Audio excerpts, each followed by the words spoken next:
খাগড়াছড়ি থেকে আমাদের সাথে যোগ দিচ্ছেন আমাদের সহকর্মী সমীর মল্লিক। সমীর, আমরা আগে দেখতে পেতাম যে খাগড়াছড়িতে বিভিন্ন সামগ্রী কলা পাতায়, শুকনো কলা পাতা বা বিভিন্ন পাতায় করে মোড়কজাত করে বিক্রি করা হতো।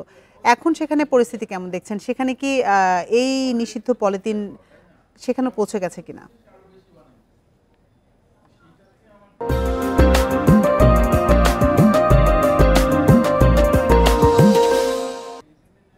দেখুন, একদম সমতল থেকে পাহাড় সবখানে কিন্তু পলিথিনের যে আধিক্য সেটা আমরা দেখেছি। আমরা এখন যে পাহাড়ি হাট বাজারগুলো রয়েছে, আপনি দেখছেন যে এখন আসলে বর্ণিল যে আয়োজনগুলো, বিশেষ করে হাট বাজারের জমি উৎপাদিত বিভিন্ন ধরনের সবজি কিন্তু এখন পাহাড়ের হাটগুলোতে উঠেছে। এখানে বাঁশকরুল, হলুদ পাতা সহ বিভিন্ন ধরনের কিন্তু পণ্য আমরা দেখছি। কিন্তু এখানে আগে যেটা আমরা দেখতাম যে কলা পাতা বা পাহাড় থেকে এক ধরনের কিন্তু একটা দলেই থাকতো যারা আসলে পাতাগুলো এনে বাজারে বিক্রি করতো, যে সমস্ত পাতাগুলো সাধারণত দেখা যাচ্ছে যে বাজারে বিক্রি করা হতো বিভিন্ন পণ্য মোড়ানোর জন্য।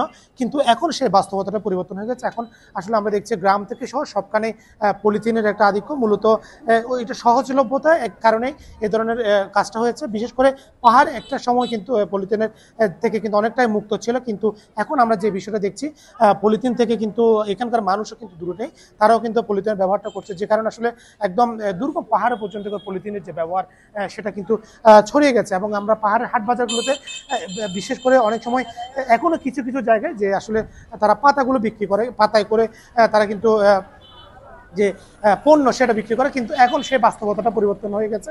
এবং এই পলিথিনের ব্যবহারের কারণে এখানে যে পাহাড়ি ঝিরি ছড়া বা ঝিরি যেগুলো রয়েছে, নদীর যেগুলো রয়েছে, সেগুলো কিন্তু একটু দূষিত হচ্ছে। এবং আমরা দেখছি এখানে আসলে কলা পাতার ব্যবহারটা একটা সময় হলেও এখন কিন্তু সেটা থেকে এখানকার মানুষও সরে গেছে।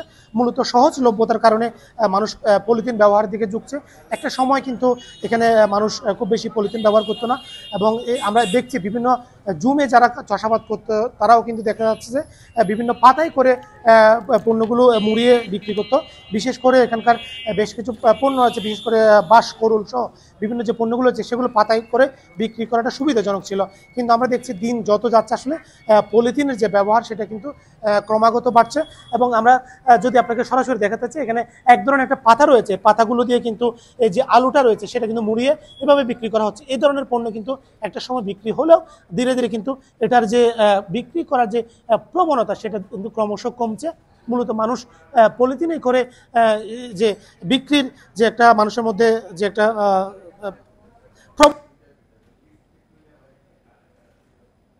সেটা কিন্তু ক্রমাগত দিন দিন বাড়ছে। এবং পার্বত্য চট্টগ্রামেও কিন্তু এই পলিথিনের ব্যবহার থেকে এখানকার মানুষ কিন্তু মুক্ত না। একদম এখানে প্রত্যন্ত দুর্গম যে এলাকাগুলো রয়েছে সেখানেও কিন্তু পলিথিন ব্যবহার করছে, যে কারণে এখানে পরিবেশ দূষণ হচ্ছে।